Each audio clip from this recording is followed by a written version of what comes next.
All right, let's just jump right in. Almost everything you do in your digital life, streaming a show, sending a text, you name it, it all hinges on this one single revolutionary idea that came out way back in 1948. Seriously, it's the mathematical blueprint for our entire modern world, and today we're going to unpack the genius behind it, Claude Shannon's theory of communication. But let's start with a mystery from Great Now. Have you ever wondered how it's possible that you can send a crystal clear, high-res photo to a friend when your Wi-Fi is kind of glitchy? You know, when the signal's weak and data must be getting lost? Why doesn't that picture show up as a scrambled, garbled mess? Well, the answer is hiding inside the theory we're about to explore. So to figure that out, we have to rewind the clock, back to a paper called A Mathematical Theory of Communication. The author, Claude Shannon, was this absolutely brilliant mathematician and engineer, and he set out to solve the most fundamental problem of communication. How do you reproduce a message sent from one point to another perfectly? And what's so incredible about Shannon's first model, the one you see right here, is just how universal it is. I mean, this isn't just a diagram for old-school telephones or telegraphs. Nope, it is a blueprint that describes any communication system, period, whether it's you talking to a friend or a rover sending data back from the surface of Mars. It all breaks down into 5 essential parts.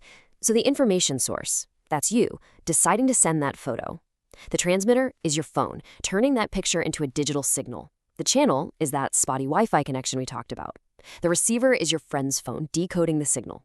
And finally, the destination is your friend, looking at the perfect picture. You see, every single communication system fits this map.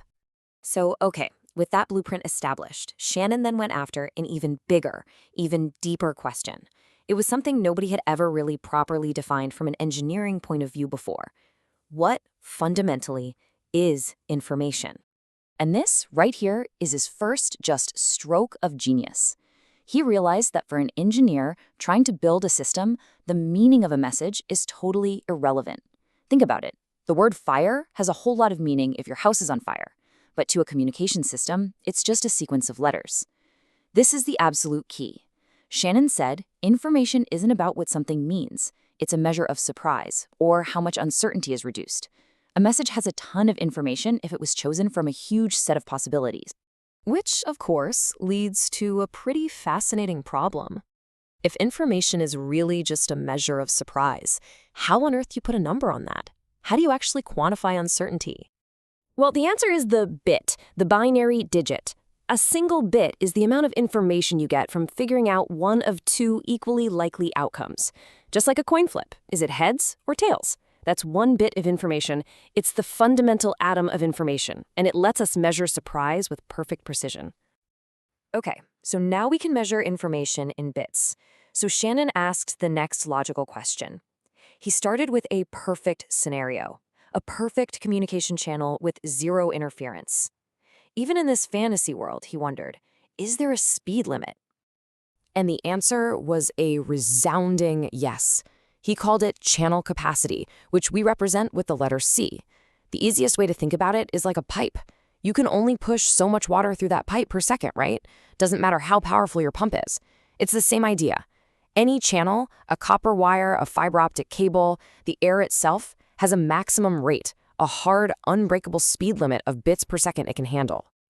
But we don't live in a perfect world, do we? Every real-world channel has a villain, an antagonist that is constantly trying to corrupt our messages, and that villain is noise. Now, when Shannon talks about noise, he doesn't just mean static on a radio. It's anything that randomly changes the signal as it travels. For your Wi-Fi, that could be interference from your microwave oven. For a probe in deep space, it could be cosmic radiation. Noise is the universal source of every error in communication. Shannon even had a fantastic word for the damage that noise does. Equivocation. It's the measure of your uncertainty after you've gotten a messy message about what was really sent in the first place. It's a number that tells you exactly how much information the noise destroyed on the way.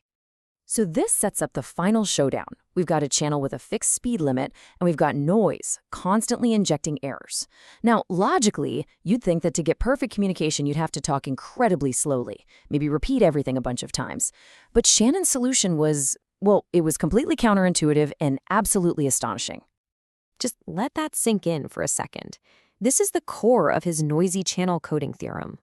What he's saying is that as long as you're sending your data at a rate that is below the channel's maximum capacity, C, you can achieve virtually error-free communication, not just fewer errors, as close to 0 errors as you want.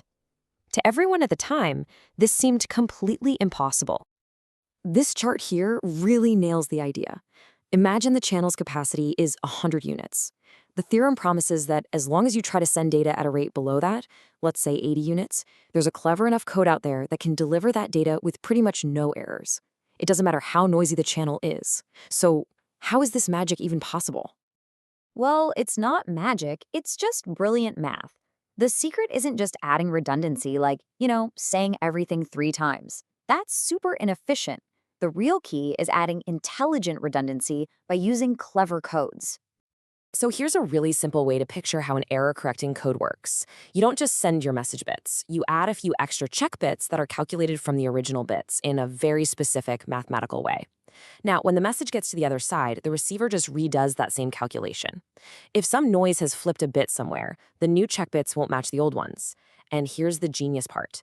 The pattern of that mismatch acts like a set of coordinates, telling the receiver the exact location of the bit that's wrong, so it can just flip it back. It doesn't just find an error, it fixes it on the spot.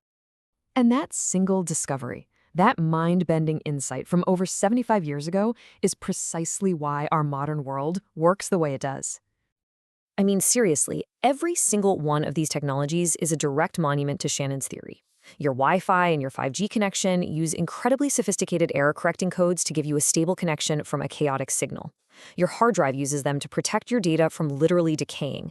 And the only reason we get those breathtakingly clear pictures from the Voyager probes billions of miles away is because of codes that can pull a perfect signal out of a sea of cosmic noise. When you really boil it all down, Shannon's greatest gift was the mathematical proof that perfect communication over imperfect, messy channels wasn't some impossible dream. It was an achievable engineering reality. He laid down the bedrock, and generations of engineers have been building this incredible digital world on top of it ever since. Which leaves us with one last, really cool thought to chew on. Shannon's big insight was that the solution to a noisy problem wasn't to just shout louder. It was to use a smarter code to navigate through the noise. It just makes you wonder, what other impossible problems in technology or maybe even somewhere else are just waiting for a more intelligent code to come along and solve them?